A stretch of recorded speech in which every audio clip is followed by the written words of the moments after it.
So that's a vague, broad term that describes a lot of different types of technological automated medical systems that are in a medical bay of some time that do different types of automated medical procedures. The specific type of technology that we were using was called holobed, so holographic cellular regenerator. So it uses exclusively a technology which tells your cells through a holographic projection of a perfect version of your cells to repair to a perfect state. And your body just kind of follows along, actually. So you actually do most of the repair yourself. You just do it at the sort of telling of the hologram that can tell you your body and fool your cells into thinking they can do it.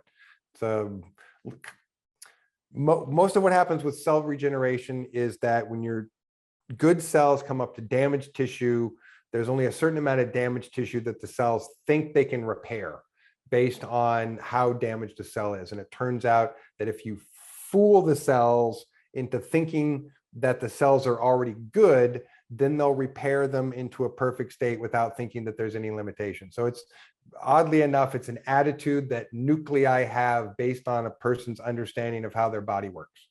So you have to fool the attitude of the nuclei to get it to work, but it works perfectly. It just gets your body to repair itself using a holographic pattern. You're listening to Exopolitics Today with Dr. Michael Salla, your source for the uncensored truth regarding the human, extraterrestrial, global, and political agenda. Click the like button and subscribe to this channel. And now, here's Dr. Michael Salla. Well, it's my pleasure to welcome Randy Cramer to the show. I first interviewed Randy in 2014, and the last interview we did was in 2015. So it's been 7 years, Randy. That's quite a long time. It's been a minute, yeah. Good to see you, Michael. Thanks for having me. Yes, well, I know there's a lot that's happened, but for people who don't know too much about you, I thought maybe we could just kind of go over how I got to know about you and do those early interviews and what happened and what you described experiencing. So our first contact was in, actually, I dug it up. It was an email you sent me on February 21st, 2014, and you talked about being a member of the US Marine Corps Special Section. So I hadn't heard anything about that at the time. And you mentioned something about President Eisenhower setting that up. So why don't you tell us first about what was this US Marine Corps, or is this Marine Corps Special Section, and President Eisenhower's role in that? Sure. For people who aren't familiar with the story, in the late 1950s, President Eisenhower was getting stonewalled by the MJ-12 committee and sent over a request to say, hey, I need to get briefed on this. And they were like, nah. And then he sent his Secretary of Defense over to kick him for a minute. And they were like, sure. And they gave him a piece of crap. And he knew it was a piece of crap. And he made the kind of threat of like, you tell him, I want something on my desk next week, or I'll go kick in the door down at, S4 or whatever, and take that crap for myself with the 1st Army Division, or whatever he said, something to that effect. And again, he got a whitewash report that he was not happy with, and he was not satisfied with being left out of the loop. So he figured the only and best way that he could be in the loop was to create an agency whose job it was to be in the loop, and made of military personnel who would be hopefully central in the intelligence gathering and processing part of it, so that they would be able to centralize information, technological development, and so forth with a clear set of criteria that he felt, as he gave in the speech at the end of his career, at the end of his presidency, warning of the military industrial complex. He understood that what was happening between the special study groups and industry and covert military programs, that it was getting out of hand as far as the unethical, corrupt behavior. So he was hoping to create something that over time would be some kind of bulwark against what he thought was a tendency to go in a wrong direction with the whole process. So he put that into play at the sort of late 1953 timeframe, called a bunch of his old friends, senior officers together to create a special branch of the United States Marine Corps that they would just call United States Marine Corps Special Section, which would be its own particular branch that was designed to be specifically inserted into covert military space program affairs as its only mission. So he had hoped that that would work out. It took a minute, but it's kind of worked out. Well, I know there have been several people that over the years have talked about President Eisenhower being very unhappy with the way the extraterrestrial issue was being controlled and run by the MJ12 group. And I know that I had one insider come forward, Michael Gerloff, who worked with, who was actually did go through, did serve with the US Marine Corps, and he talked also about this special section. So others have talked about it, but you were the first to come out and discuss that. Now, also another thing that you were the first to come out and discuss was your time on Lunar Operations Command. Right. You revealed that there was this base on the far side of the moon, and that you were taken there when you were 17 years old at the end of a training period called Operation Moonshadow, which you served on, well, which you actually were over a 17-year period, or sorry, an 11-year period, you were trained. And then at 17 years old, you're taken to Lunar Operations Command, and your 20-year and back begins. So why don't you just kind of like summarize what happened with Operation Moonshadow and when you're taken up to Lunar Operations Command? Sure. So I suppose it's important to say that when Operation Moonshadow was conceived in about the mid-1960s, there were other programs at the time that were dedicated to the process of augmenting soldiers. And the augmentation process at that time was very crude. And it was using a lot of MK Ultra style, let's break, and separate in order to utilize different compartments of the personality so that it's secure and secret and all that crap. But we had a lot of paperwork numbers showing that it was a lot of money and time spent for not very much return because the lifespan of such personnel was very short. They had a lot of problems, and collateral damage was a problem, and they were not very reliable, and they did not last a very long time in the field. And so from a very practical point of view, which really was centered from a very ethical point of view, that we felt that what was happening was very unethical, and that the results of that were bad because you were starting with an unethical process. So we felt that to present an idea of, here's a more ethical way to do this so that you don't have to just shatter a person's brain into 20 different parts, and you can create a compartment that's secure and safe but stable, and so that it's secret and secure and whatnot, without having to destroy the individual unit itself, getting a longer lifespan and better bang for your buck. Because when you're senior brass talking to other senior brass, you have to talk about bang for buck and quality and use over time and so forth, because just trying to bring up an ethical consideration when everyone, as far as they're concerned, is doing things because they think that the very well-being and survival of human civilization on planet Earth is a threat, until we understand this technology and can defend ourselves from someone who at that point could easily walk over us if they chose to militarily invade, in which we had no practical defense at that point other than some nuclear weapons. But we didn't have the know-how to do that. And so the people who wanted to make sure we developed and got that know-how the quickest possible, you had to bring a conversation in that was about nuts and bolts for them to appeal to them. But it didn't appeal to them very much anyway. But we decided we were going a whole nother direction, which was, instead of smashing a person to bits, using a different method that was not about smashing the brain. We sort of broke it down into a basic, what we call the sort of MK Ultra style trauma-based mind control, as an against the grain, to go sort of against the grain of the human psyche to do that way. Whereas to go with something that was more with the grain of the human psyche, which was more ethical and more economical. So that was really the whole basis of the beginning of the program. And I was one of 300 subjects that started that program, and it was the first of many programs that we would do after that were about not breaking people's brains, and also putting in mechanisms to self-repair, so that we know that when they're going to get done with their tour of duty and come back, we want them to have tools to repair themselves, repair their brains, repair their psyches from any of the damage that was done.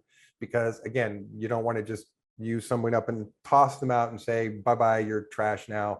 That's not a very nice way to treat your soldiers and your personnel if you have a sense of ethics about it. So that was basically the beginning of that. And so I was built, I say, engineered at the petri dish level, inserted, back into my mother's womb with whatever additions and augmentations they made, born, trained at night while everyone's sleeping.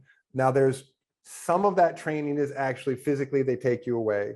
Some of it is implant driven, so that you have a virtual experience that's as real as any other experience that you would need to have for the purposes of learning or training some things. If you really need kinesthetic memory, sometimes they really need to have you physically present for that. But for a lot of informational training, it's a virtual experience that you think you're fully physically present for, but you're just mentally present for. But it's a combination of both over years until you get to about 17, and then it's deployment time. And so that was when I was deployed first, which was TR-3B from somewhere in the Southwest to the Lunar Operations Command, put on a bigger transport, like a 5 stories, huge thing that was super shiny and reflective. Had probably a few thousand personnel they could stack onto it. Flew that off of Lunar Operations Command, went through a jump gate, and then came out in the orbit of Mars, landed on the tarmac, and began my 17-year career there. That's that story. Well, during the training for Operation Moonshadow, there was one incident that kind of stood out for me during our first interview. And for people that want to go to those original interviews, I'll put a description I'll put a link in the description to this interview, so that way you can go and listen to that original interview where we talk about Operation Moonshadow. Now, you describe at 13 years old being taken to an area where special forces personnel were being trained, and you were part of a group of, I guess, preteens and teenagers that were just dropped off, and the special forces guys kind of looked at you guys and thought, well, what are these kids doing here? So why don't you explain what happened and what abilities you had? So at that point in the training, you're still very young, but the augmentations mean that you're a little faster, you're a little stronger, you shoot a little better, you've got quicker reaction times. So, as a teenager at, late adolescent with a group of adult men, it becomes pretty apparent that you're not just, a teenage kid, out to try and figure out what's going on, that you're a completely competent and capable soldier, that with a few more years of maturity is going to be a super duper killing machine. So, but they really wanted us to get just as much field experience, practical field experience in before we were actually sent to a deployment into an exotic zone, which and anything that was an exotic zone or an exotic encounter is just a code word for extraterrestrial, being on an alien world, running into an alien. If they say we're practicing for exotic targets today, that means we're going to be practicing with actual targets that look like they're aliens, versus standard targets, or there are different qualifications for what you're doing, but there's a very specific training to mentally be prepared for encountering another biological organism that's not human, because it's shocking the first time, and you have to get used to it to be able to be deployable into a situation where you're going to run into who knows what. So during that incident, and that was when you're 13, did you or the other kids in that group display psychic abilities, psionic abilities that were kind of used in what you were doing? Sure. It's certainly the ability to know which, like, directional, where we're going, where we're headed, the ability to kind of psionically compass point to something.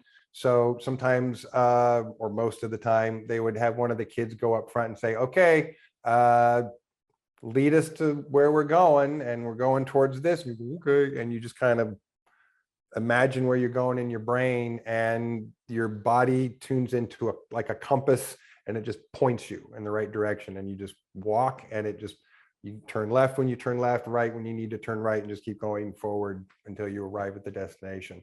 So stuff like that. Certainly the ability to sense objects or targets far away in the brush, being able to sort of see through vegetation, and sometimes even solid rock, depending on what augmentations that they're using. I know someone who has an augmentation that connects to satellites. So he gets to see anything that a satellite can see, behind a rock, inside a building, and it transmits right up and back into his brain. And he like sees this, X-ray effect of anything, but it's a direct backfeed from the satellites. That's not my particular way of doing it, but there's a number of different ways. They test all kinds of different methods and technologies. Mine is pretty just direct psionic, and just being able to see the mind of the thing that I'm looking for. So I don't necessarily look for the object, I look for the mind, and mind is a lot easier to detect than a physical person, in the particular way that I learned how to do it anyway. Okay, well, I asked because I know that the very first person who wrote about the 20 back program was Michael Ralph, and his testimony was in 2 books called the Mars Records, and he talked about him being deployed to Mars for 20 years, and that his main task was to use psychic abilities, and he distinguished between different levels. There was the remote viewing, then there was the remote influencing, and then there was the psychic assassinations. And so, that was what he was trained in. And so so he says he was taken there in 1976, and so for 20 years on Mars. So, I don't remember him talking about actually being trained as a child or as an adolescent for those psychic abilities. So, I mean, for someone like him or someone like you, where did that training happen? That really depends. So whether they're starting you at a young age when you're a kid, or whether they bring you into a program at a late teen, early adult, when people are already in the military sometimes.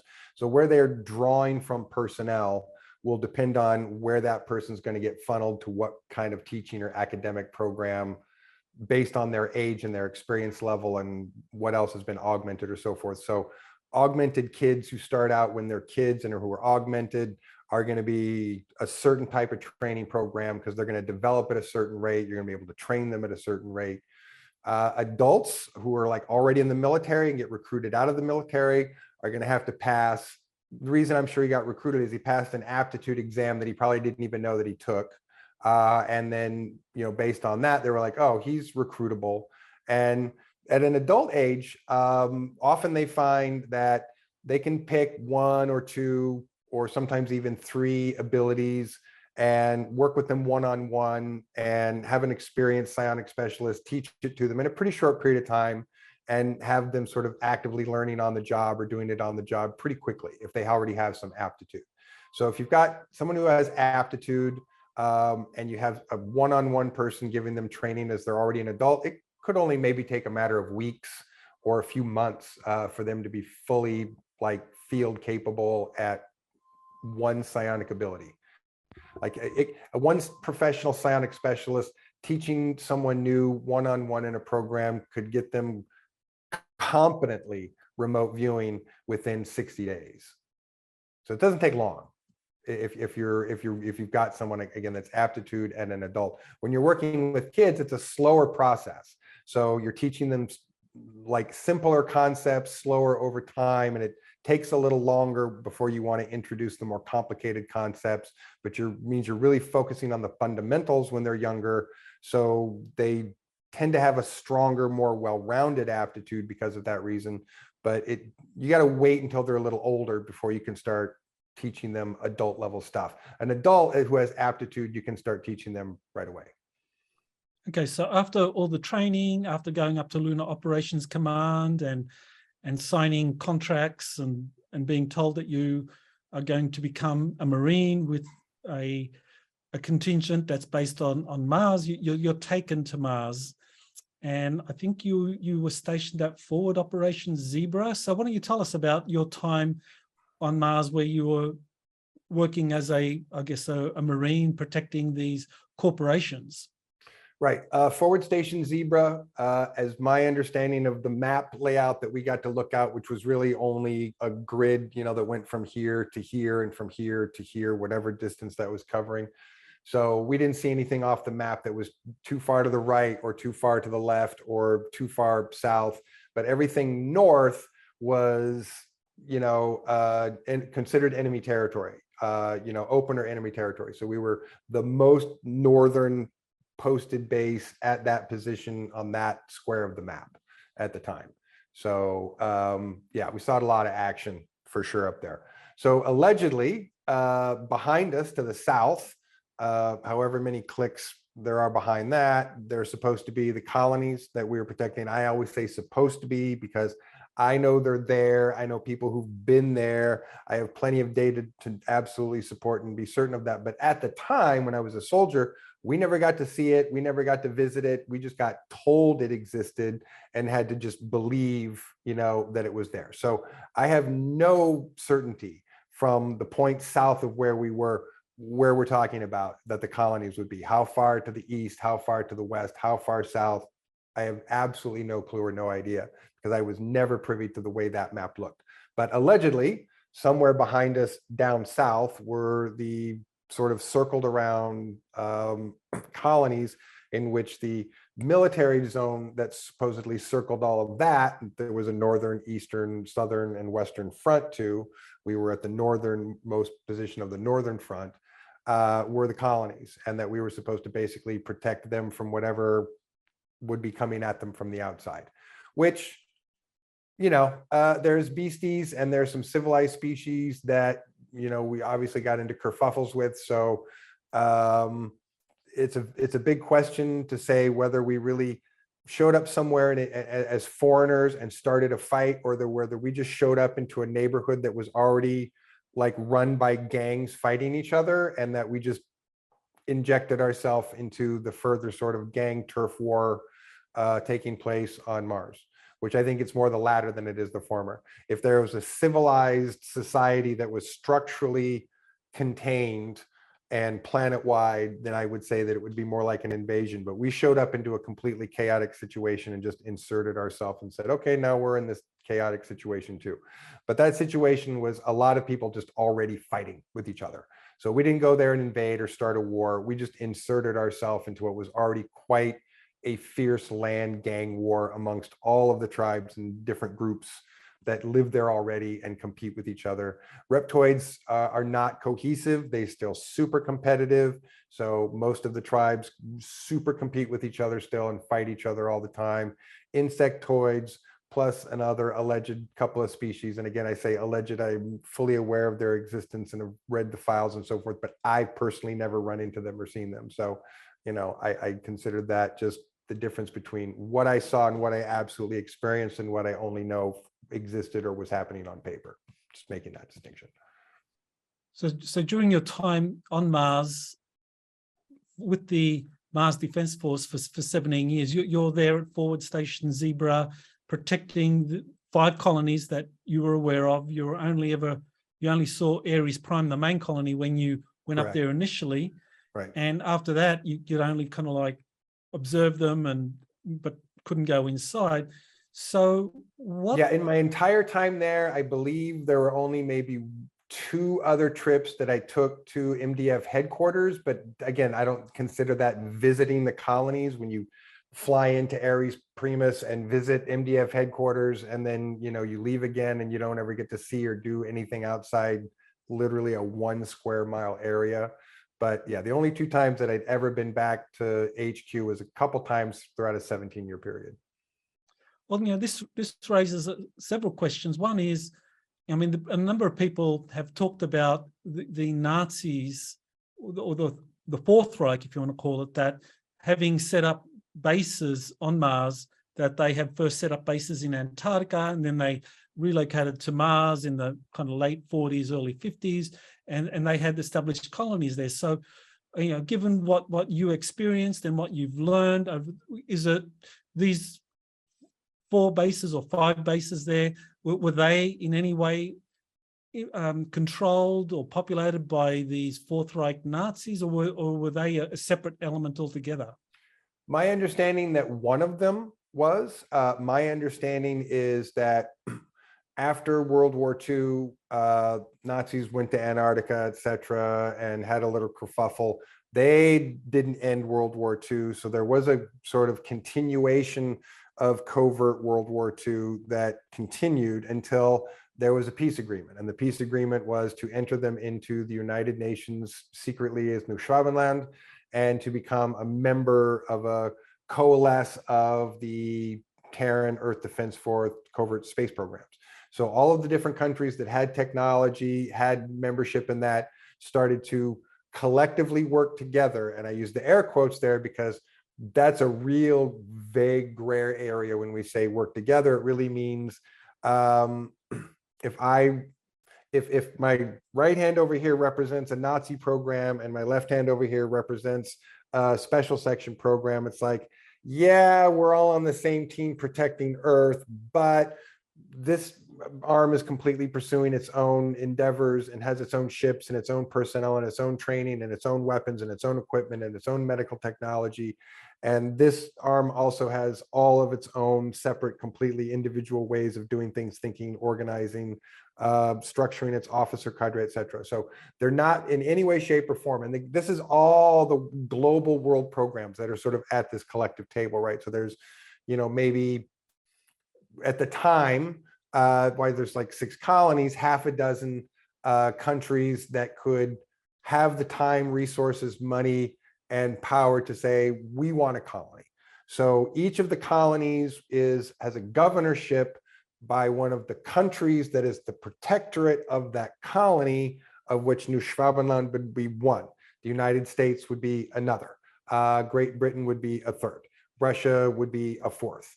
And then I'm vague and not sure what the other couple are for sure, but I know that those countries definitely had like priority to say, we want to have a colony.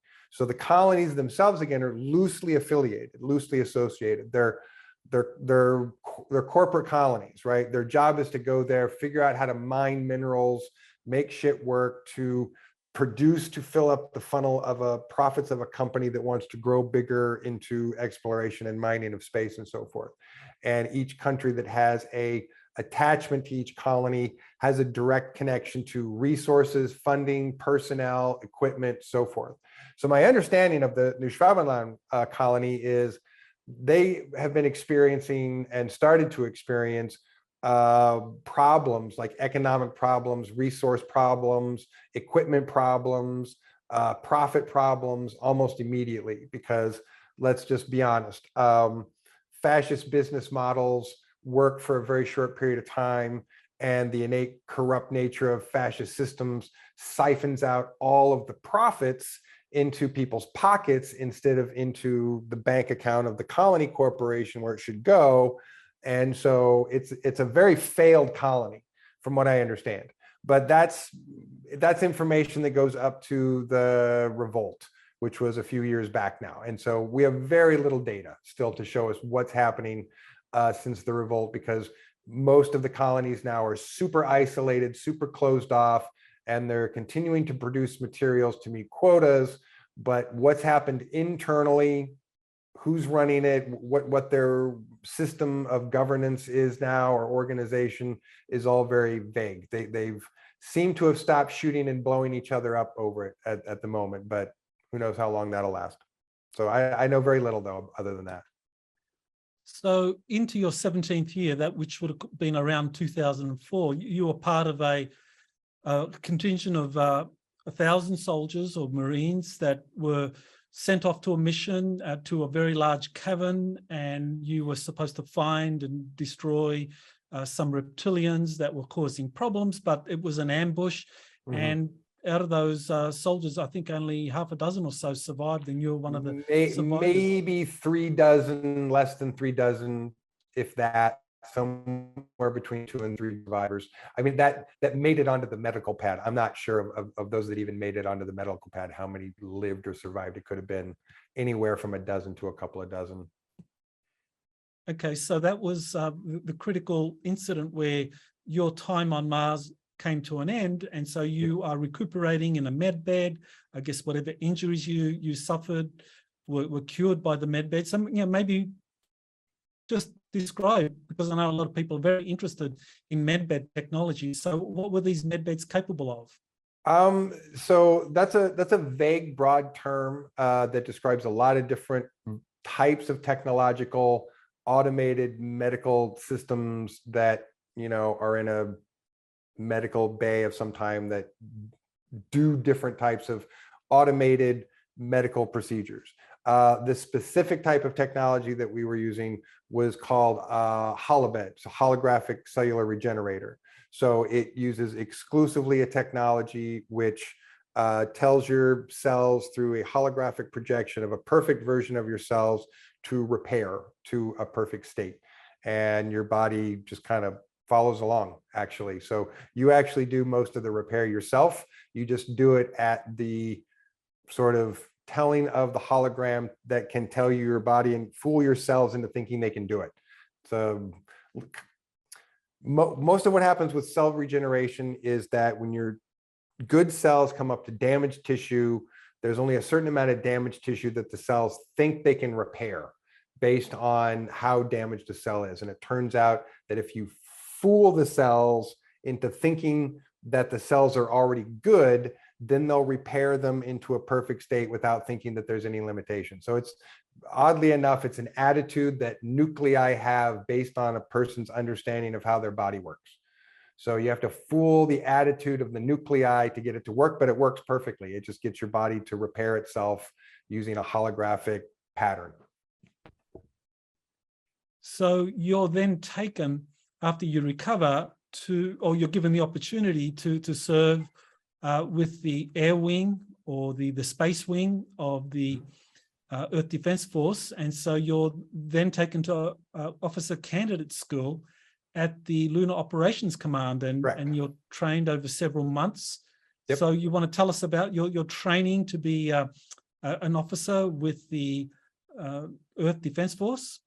Sure. It was, I want to say it was maybe 7-8 months, but it was just learning to fly everything all day, every day.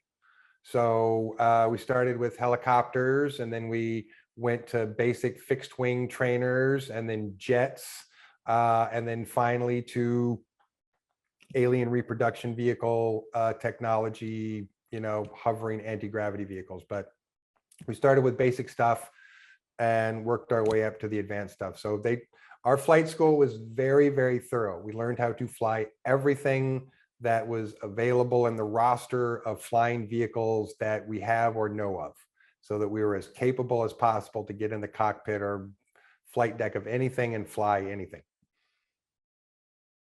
So during those final 3 years of your 20 and back, you're on the Nautilus, which is an EDF cigar-shaped craft, about a half a mile long, and you're flying these different shaped craft, providing escort duties. So you want to kind of summarize the time you spent on the Nautilus. Sure. Most of that I consider glorified guard dog duty, because most of it was just running these basic patrol patterns in the basically the don't go here zones, the no fly zones in the solar system. So there's traffic lanes. If you're military personnel, if you're commercial personnel, if you're diplomatic personnel, and you're coming in or out of the solar system, you are directed to a traffic lane. And if you are not in that traffic lane and you are anywhere in the no-fly zones, then there's someone there to scare you off and bark, bark, bark, bark. Like I said, glorified guard dog duty is what it felt like most of the time. Because if you run into someone that's in the no-fly zone, it's usually a single aircraft, single ship, and you just chase them away 9 times out of 10. Every once in a while, they set off an EMP or something as they leave and leave you dead in the water for a minute until somebody comes get you, which usually takes about 15 minutes. But mostly that was it. And occasionally I would get to go on missions to the Intergalactic Space Station to accompany Ambassadorial Corps, because I was the only trained officer with infantry hand-to-hand combat training. And we're humans, we're paranoid. We don't like to go to a diplomatic meeting without a special guy that can kick everybody's ass. So I was the just in case guy, but always to be very clear, this was a completely safe, non-threatening, non-violent environment. There was no risk of any fights ever breaking out. So being the just in case guy really just meant I was a tag along and never got to do anything that I was told I was there to do, which was to protect people in case something happened, but that never happened. So I just got to sit there and sometimes, engage in the conversation, mostly just observe and watch the process and be the fly on the wall of these different diplomatic negotiations, which I have to say are some of the most interesting, to me personally, experiences that I've had to sit through, just because it was a very colorful place with a lot of colorful people. And I don't just mean visually colorful, but I mean just mentally, psionically, personality wise, where species are coming from as a species sometimes, and what it means having a conversation with someone who's from a species that just is coming from a really different place than we do. And I'm not saying that without judgment, just it becomes sometimes a really interesting conversation to have with other beings that are both really similar to us. That's a fascinating conversation, figuring out how someone from way over there has these similarities versus, wow, this is how different it can be, and having a conversation with someone that's so physically, biologically, mentally, emotionally, psychologically different than us that it's a completely different conversation. But anyway, it was always fascinating. But my job was to be the tough guy that never, ever, ever got to or needed to be the tough guy. So I'm not even really sure why I got sent along on those things, other than I'm super stoked that I got to go, because it was very, very interesting to sit through some of those. So you're serving with this on the Nautilus, and you go into the medical room of the Nautilus, I guess, for some medical treatment for whatever. And you came across this EBE manual, and in that manual you said it had information about 54 ET species divided into 4 categories: friendly, neutral, unpredictable, and dangerous. So you want to describe a little bit about what was known about the different ET visitors at the time? There's not much I can say about that, because I mean, I literally was sitting there on the table while the med technician said, wait here a minute, I need to go grab another tool. Walked out of the room to go get the tool. This manual, is handbook, really a handbook, is sitting there on the table. I picked it up, started flipping through the pages. It was color coded with a really basic picture with big print, sort of basic definitions and explanations of things, and categories of criteria about just sort of, and obviously this was for medical personnel, because it had some things about medical words that I'm not too familiar with. So, but things that clearly were about things that you would need to know about their blood, fluids, a list of, you can use these as disinfectants, analgesics, do not use these as disinfectants, analgesics, that kind of stuff. So there wasn't much to it other than me flipping through, and, before the guy comes back in and says, hey, you're not supposed to look at that, put that down. And I was like, oh, sorry, put it back down. But that was about what I observed. I mean, it had 50 plus species in it, had a color code designation, and just a bunch of basic information that centered towards medical handbook, because it's just too much to remember for sure. I can't imagine how anybody, even a good med student who spent plenty of time trying to learn just about one type of biology, could keep all that straight. So it looked like it was just a pretty short, quick reference guide in case you were dealing with someone who was of one of those species. So I guess you would know, are they friendly? Are they not friendly? Are they sort of hostile? Are they super dangerous? Like, these are all things you want to know. And it had just basic stuff in that. It was so I did really just flip through it in less than a minute and then got told to put it down. But there's not much I can say specifically about that, other than that it was a wider variation than I would have thought. There were a lot of humanoid species, people who look like, head, 2 arms, 2 legs, ears, eyes that you could sort of recognize. But a surprising number, like half, that were just really different, really different. What's a good example? Anybody who's ever seen Valerian and the City of a Thousand Planets, the intro scene where they meet with all the different aliens and they come in, there's all these different species. It's just kind of like that. There's just about everything you could possibly think that could evolve into something has somewhere. And we're talking to them or negotiating or seeing if they got stuff they want to trade. And it's fascinating. It's fascinating. But it's just about, basically, it's everything. It's everything. So that's the easiest explanation I can give. If you can just about imagine it, it probably exists somewhere because it seems to be just about everything. Well, that EBE manual incident is very interesting because I know Clifford Stone, who served with the US Army, he says that in 1979, he came across or was given an EBE manual and he had to memorize it because that was his job as a first responder for the ET crash retrieval operations on Earth. And he said that there were 57 races that was in that manual and he had to learn it all for first aid for people or ETs that survive a crash. So that kind of matches with what you saw up there on this Nautilus spacecraft. Well, we know it's a lot more now, and that number has just gone up and up and up and up. But I'm sure that number, from what I understand, that number was very small in the 1950s, and it just kept growing every decade. And every decade, that number keeps getting bigger and bigger and bigger. And we're well into the hundreds or got near 1,000 species that were, doing some kind of trade or negotiation in trade or buying something from. It's a lot. It just keeps going up, and it's just going to keep going up.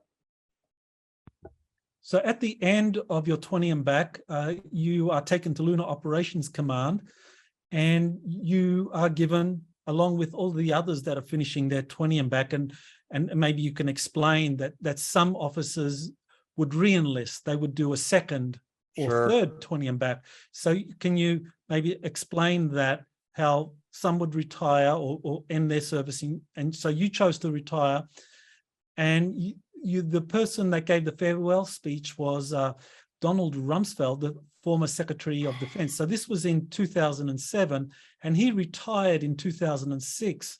So that timeline works, that after his official retirement as the Secretary of Defense, he then begins to work more closely with the secret space program. So you want to tell us about Rumsfeld and what happened at these farewell ceremonies? I mean, it was like a big ballroom, round tables, chairs, people sitting at the chairs, food, drinks, and a low stage with a microphone and people who came up, and mostly guys in uniform, giving little speeches and saying thanks a bunch and all that stuff. And it's their opportunity to just, sound gregarious and wordy and all that stuff. But, they had a couple guys, civilian military defense personnel who were not in military uniform, one of which was the only one that I recognized. I didn't recognize who the other guy was. I don't know who he was Donald Rumsfeld, and which I wasn't really paying attention. We were at a table way in the back with a bunch of other guys that were more interested in drinking than paying attention to what he had to say. But, he gave some kind of like, blah, blah, blah, thanks for your sacrifice, and thanks to you, all these things can happen and civilization will thrive and continue, and you've ensured the survival of your species, blah, blah, blah. I mean, it was, I felt like empty words to me, to be very honest with you, but, it was his opportunity to try and give us a speech and say thanks.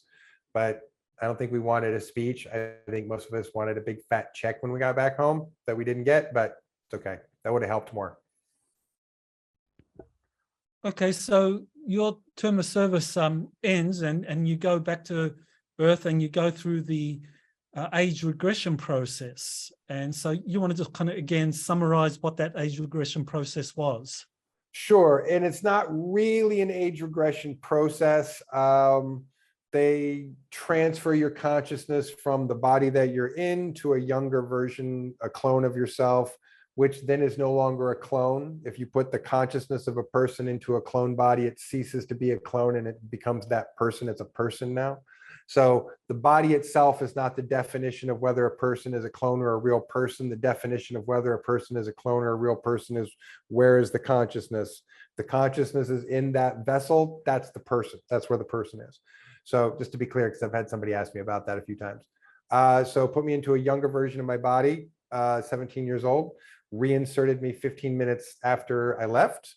So I wake up the next morning, literally remembering a lot of what happened, but like a dream fading, as you're going from your sort of theta wave through your alpha wave back into a beta consciousness experience, where I could see it. And I was like, wow, that felt like I was dreaming for months and months. And as I started to think, wow, how many months was it? And I kind of started to backtrack what I could see in my brain, going back. And then the alpha bridge closed up.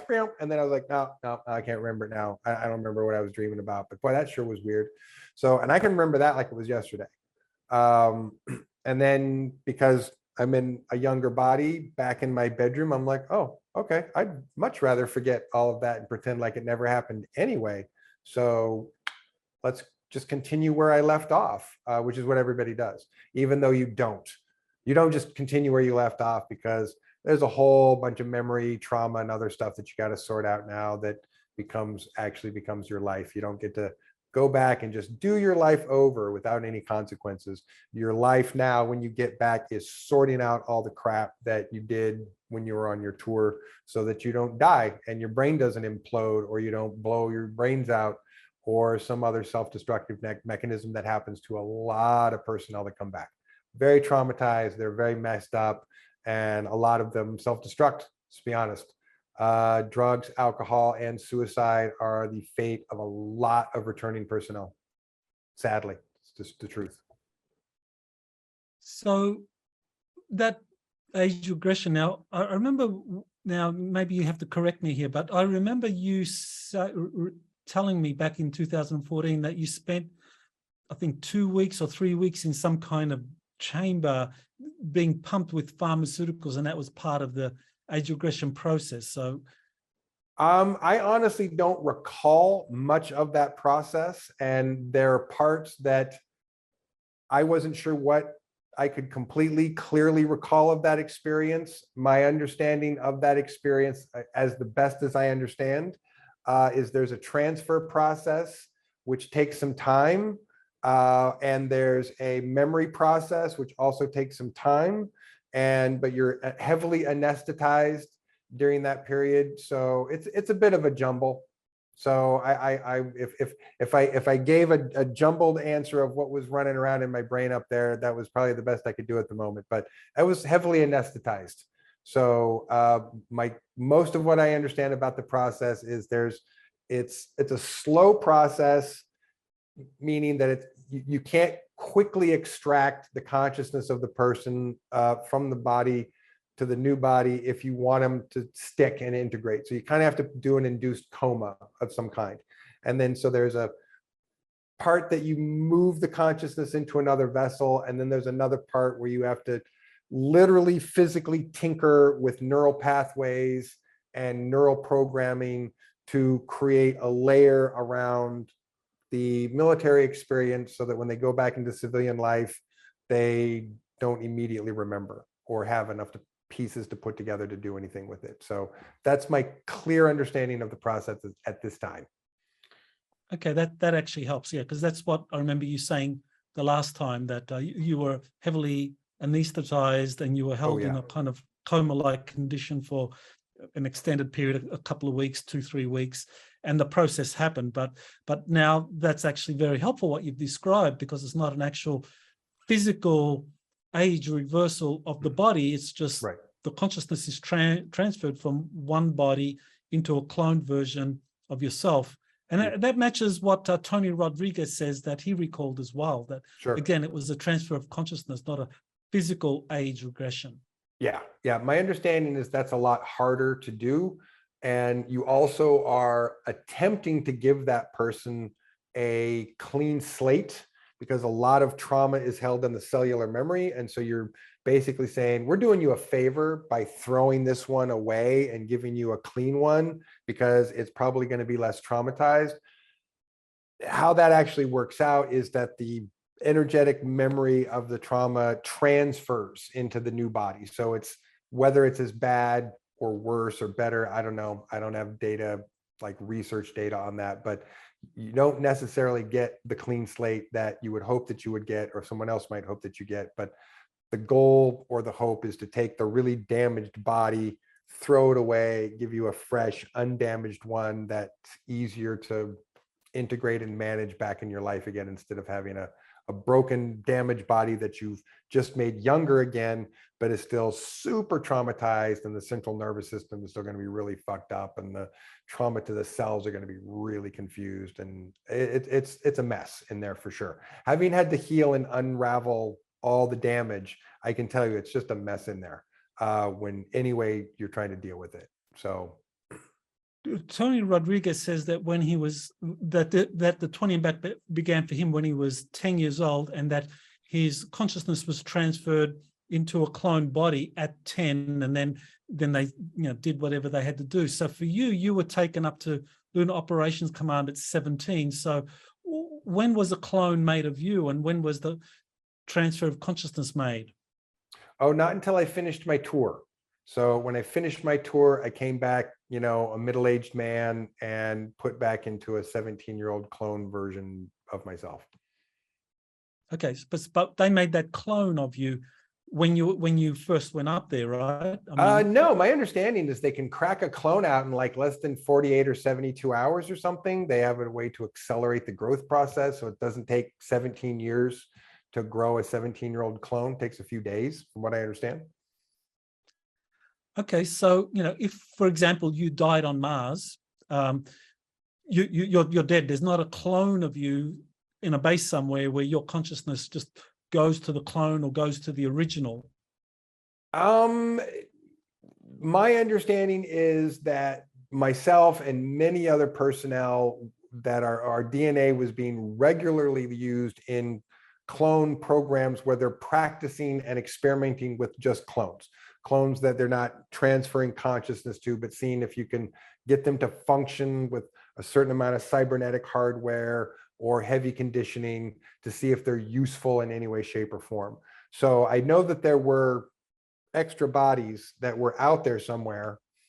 From what I understand about how that works psionically, technically, if I had died and my silver cord was severed from this body so that I couldn't be retrieved back into this body, I could have floated around until I found a clone that they happened to make somewhere and attempt to pop into it. Never had to do that I'm aware of. But my understanding is it's possible. It's possible to do that, but it was never part of the program or the plan, or I was never trained to do that. That's something I sort of learned later in life that you could do, but I was never trained to do that.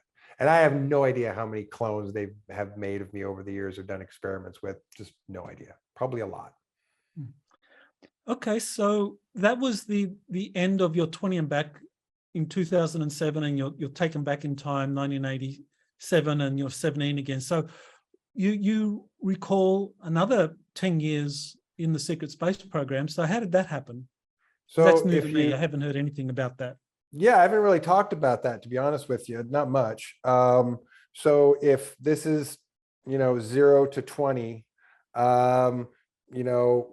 insert here at the end 10 more years that was locked in a mental compartment that I was unaware of. So after I was on the Nautilus for a few years, I got transferred to another ship, to the Farragut.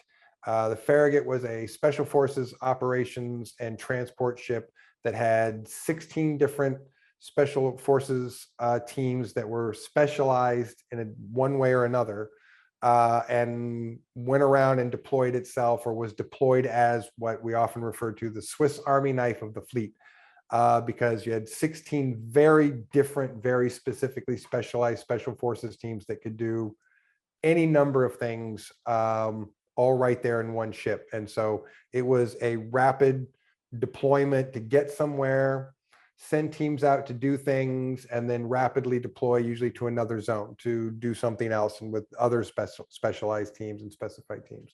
So I was recruited because I was one of a few pilots who had infantry experience. So they wanted really, really tough, experienced veteran soldiers who could also fly themselves. So they didn't have to be escorted, put on it, flown, or jump gated, that you could put them in their own ships and rapidly insert them and redeploy them into hot zones to retrieve and assassinate high value targets. So our team's job was, we were all infantry trained pilots. And so that we could rapidly, you had these really, really super crazy fast fighters that were like a long tube, a very tiny narrow tube where you're stuck way back into a super way back chair, so that it's just so freaking narrow that when you come from space into any atmosphere, that you can just pierce the atmosphere like an arrow and fly, you know, super fast, super deep into the planetary surface, wherever you need to go. Sometimes without any detection at all, because you don't even register as a blip or creating a heat signature, because you penetrate and you fly in so freaking darn fast. So, and then we would go into these hot zones and either retrieve, rescue high value targets, or, you know, you got a picture of someone that is, make sure that they have no head when you're done with them, so that they can't be rebuilt or regenerated. And, you know, then you're done. And so that was basically what we did for better part of 10 years, the latter 10 years of my career. And so, yeah, that was what I did there. I mean, I don't know. I mean, I went through a period where, when I had to remember all of this, which happened very, very quickly over about a 5-week period, when something triggered something, and I spoke to my brigadier about it and was like, oh yeah, okay, I suppose it's time to unlock this one. And I was like, what? I thought we'd been through this, that was everything and there wasn't anything extra. And he was like, yeah, just this one thing. And I'm okay. I was not happy to not be told that there was an extra compartment of memory of stuff, but after having remembered it all, I do understand from a top-down perspective why it was put into a compartment. It's not really anything I can talk about, but I get it. I understand it. So as much as I was not happy about it, I can understand. Now I'm not mad about it anymore because I get it. But it was a rough minute, because that was a very, very bloody 10 years. It was a very bloody 10 years. So saw a lot of action and a lot of crazy places, doing a lot of crazy things. And when I say the word crazy, I mean just using different tools and like updated technologies that, you know, were beyond anything that I had ever thought that we had or could use. And turns out, now we got a lot of cool stuff that we use that we just don't tell people about. And the deeper you go into special operations, the cooler the tech and tools that people are using, and it does not get, you know, bled down the ranks most of the time. So yeah, it was fascinating and super interesting. And I'm not super sure how much I feel like I want to spend time talking about that, because I kind of in a place in my life where I feel really done talking about my military career. And I'm happy to chit chat about it a little bit, but I'm kind of done talking about it. We've moved on to doing other things in my life. So I don't know. I finished my book years ago, and I think I'm never going to publish it now. So who knows? That's just kind of how I feel about all that at the moment. Okay. You know, maybe just, you know, in finishing that up, I mean, these hot zones that you travel to, are we talking about in space or on Earth or both? Oh yeah, all over the galaxy. All over the galaxy. Okay, all right. And this was rescue missions and assassination, or yeah, rapid insertion, retrieval, termination of high value targets. So you were either there to pick you up and take you back, or there to make sure you were dead, and get in there super quick and fly out super quick. And who was this with? I mean, what branch was this? Again, part of the Solar Warden, or Radiant Guardian, I think, or was it another at that branch? point, I mean, it was the equivalent of how, you know, most special forces in U.S. military services are under the umbrella of Special Operations Command, right? So SOCOM. And so even if you're a Navy SEAL unit, you still get your orders from SOCOM. If you're a Army Delta unit, you still get your orders from SOCOM. If you're Air Force tactical operations, you still get your orders from SOCOM. So even though they're different branches, SOCOM becomes the branch that deals with all of that. There is a similar Special Operations Command for Earth Defense Force, military forces, that deploys special forces from all these different branches and all these different departments, but exclusively deploys them based on a special compartmentalized intelligence that Special Operations has the need to know and decision on what to deploy where to deal with that intelligence. So when they have a specific problem, they look at the tools that they have and say, what do we have that can solve that problem best? And then they pick the best team to solve that problem and then send them there to solve that problem. Well, I mean, your information hasn't changed very much aside from that additional 10 years from when we first spoke back in 2014. And I think that's always a very good sign for anyone that's skeptical. And I think people can be skeptical about this information, whether it really happens. I would be if it hadn't happened to me. I'd say that. I've said that many times. If it hadn't happened to me, I would be incredibly skeptical of my own story. So, but because it happened to me, I get it, and it's not. But I never feel bad or pissed off at someone because they want to be skeptical and question, you know, my experiences or my story. I get it. It's a crazy fucking story. That's not, if you're a regular Joe Jane person, I mean, it's not in your regular experience to think or understand or know what's going on there. So I don't blame people for being skeptical. Sure. Totally. Well, you know, as a researcher, you know, one of the things we look at in terms of like assessing witnesses is, you know, how consistent are their stories? And since our first interview was in 2014 and now it's 2022, that's 8 years, your story hasn't changed. It's essentially the same. Just how I remember it. Yeah. You just remember a little bit more now. So that's gotten a little more clear. Yeah. So that's a very good sign. And I think it's also important to mention for people who are skeptical that you actually did do a lie detector test, and Gaia TV put you through that. So do you want to tell us about, you know, what happened with Gaia TV, why they put you through the lie detector test and the result? Yeah, I'm always happy to give them a plug. Done some episodes for Cosmic Disclosure with Gaia, and they, a little while back, were like, hey, do you want to do a polygraph? And I was like, absolutely, I want to do a polygraph. So I was psyched.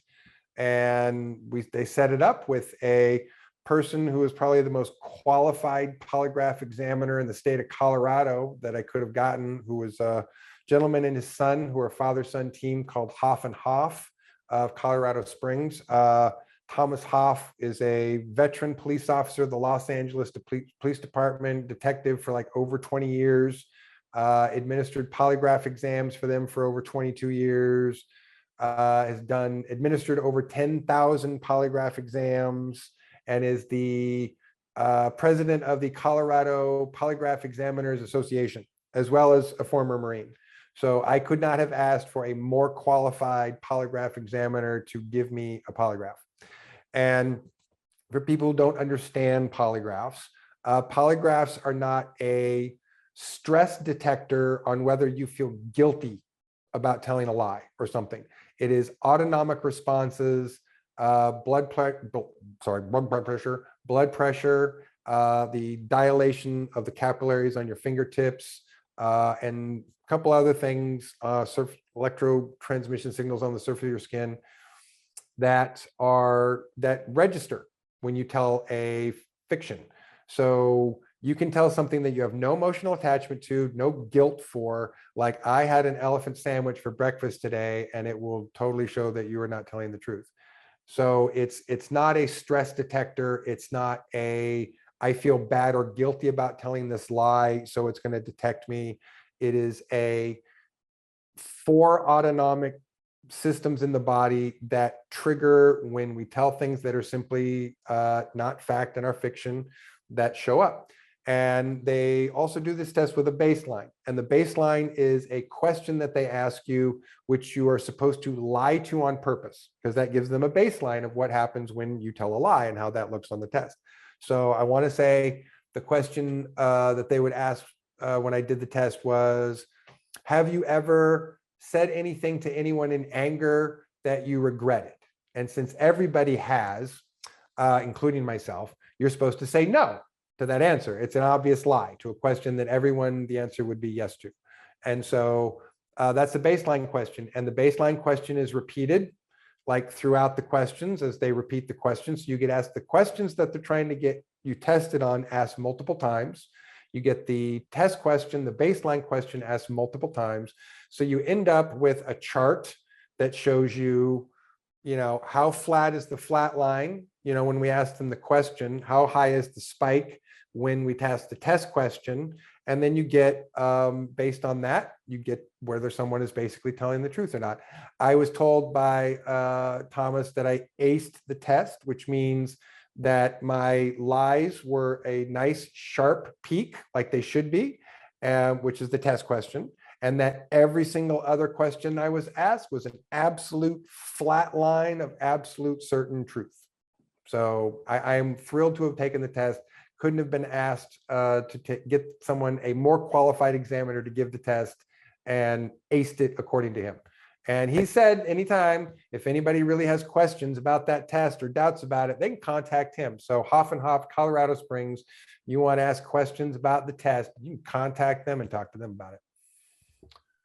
Yeah, that's great, because that is objective, independent evidence about what you've been saying, and they found that you were telling the truth. And it's worth pointing out that there's a lot of people out there that are talking about having served in secret space programs, but they haven't undergone a lie detector test, and you have. So that's a credit to you. Absolutely. So I just want to, sorry, you want to say something else? No, I was just saying, correct. Yes, thank you.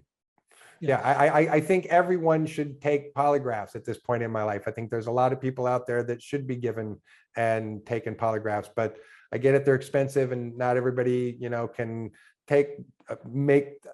give people the opportunity to take them. But I would like to see a stronger vetting of people and who are making claims, because I think there's some people who are not being honest, and I don't want to point fingers at anybody, but I think there's some people that aren't being honest, and I'd like to see some screening and vetting of that.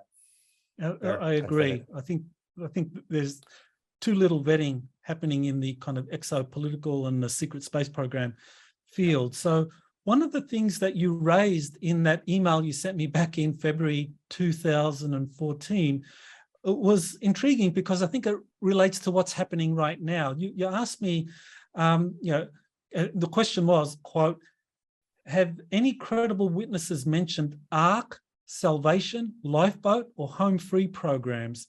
And you said that you have a ton of information that kind of related to that, and that's kind of relevant today, because there are people, and one of the witnesses I'm working with, he currently serves with the US Army, so he's active, and he says he's gone on a number of missions now to space arcs, one on the moon and one buried under the Atlantic Ocean. So what do you know of these space arcs?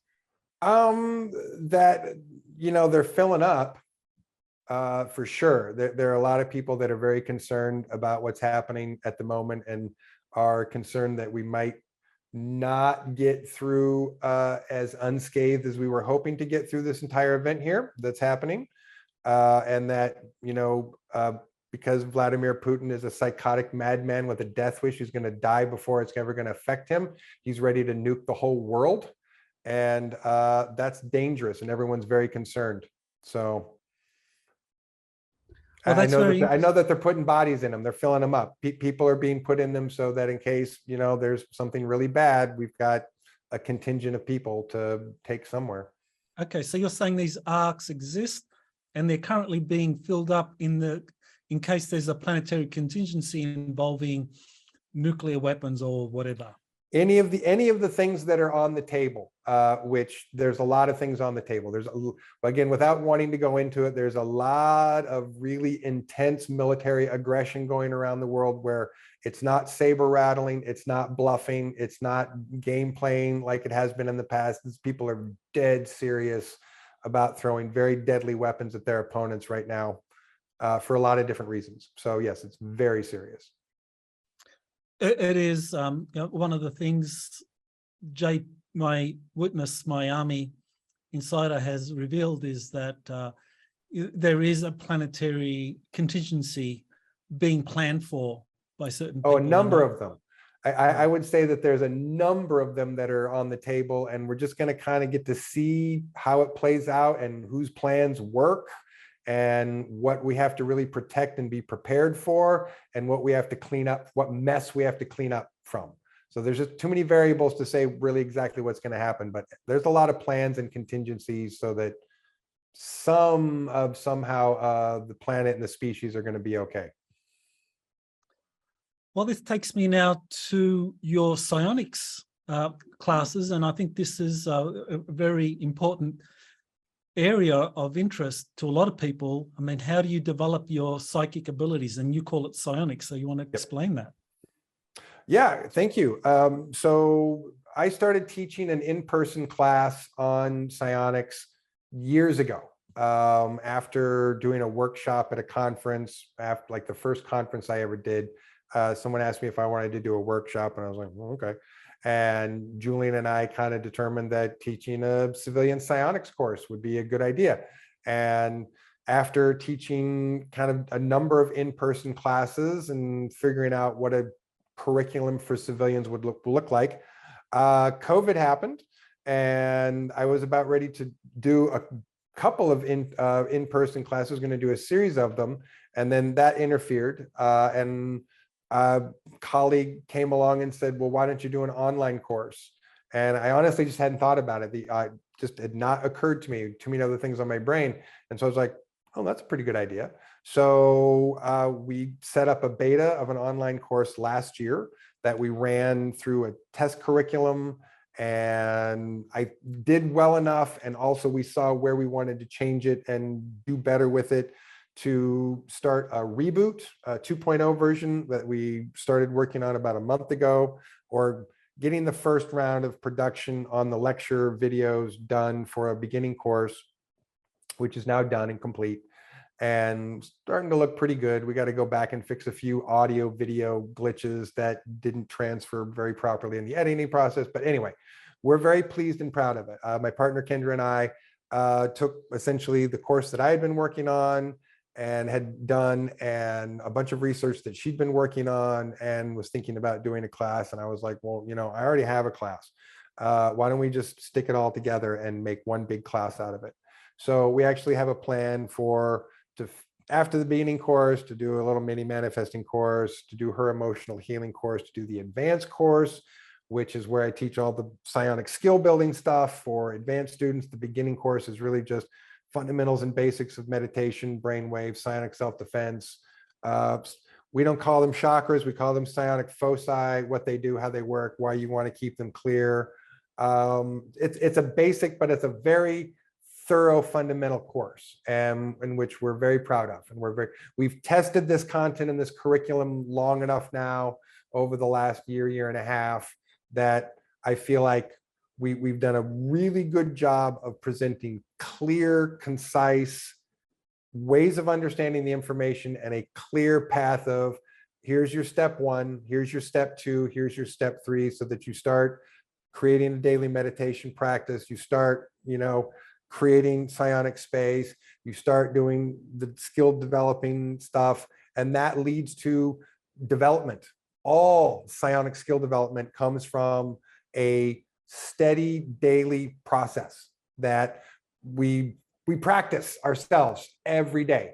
And so because we practice it every day, when we really sat down to do the course, we were like, well, let's kind of make it simple and step by step, telling people, here's what we do every day.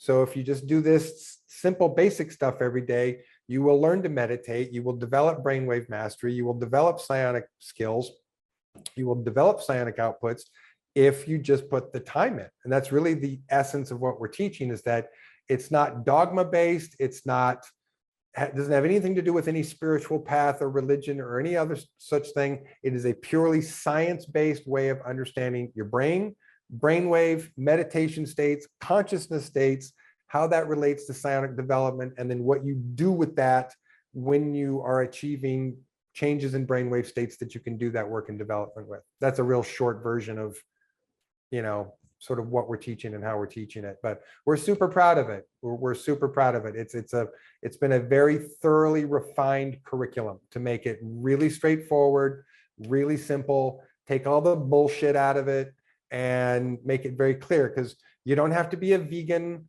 or a vegetarian or be a yoga person to learn to meditate. You don't have to be a dedicated Buddhist, to be on a path of self-mastery. All you have to do is be willing to put some time in to get to know how your own brain and your own mind works, to develop the skills by doing daily disciplines. That's the crux of what we're teaching at the University of Conscious Evolution, which is anybody can do this, literally anyone. Beginning courses designed that a 12-year-old could go through the curriculum and do it. Anyone can do it if you just want to apply some time and some energy. We've taken away all the bull crap and just talk about the science ways in which your brain and your mind build and work and develop, and how that leads to the development of psionic skills, with a whole bunch of stuff after that. So where do people go to find out more about the courses or to register? Yeah, our website, which is www.universityofconsciousevolution.com, and that has all our information about the courses. We do personal consults. We have some other stuff coming up, interviews, links to stuff that we've been doing, all there on our website. We have a Facebook page of the same name that we also repost our stuff on our social media and our Instagram and our Twitter and so forth, so people can follow us in any one of those ways that they want. But they want all the information that we're providing right now in one place. That's on our website. They get on our mailing list, and then anytime something happens or we're doing something, they'll know. Well, I want to thank you, Randy, for coming on Exopolitics today and sharing your experiences and your work today. Oh, thank you very much for having me. It's good to see you, Michael. You have been listening to Exopolitics Today with Dr. Michael Salla. Please remember to like, share, and subscribe to this channel. Join or start a conversation in the comments. Take the time to explore the vast library of best-selling books, webinars, and podcasts by Dr. Salla. Visit exopoliticstoday.com.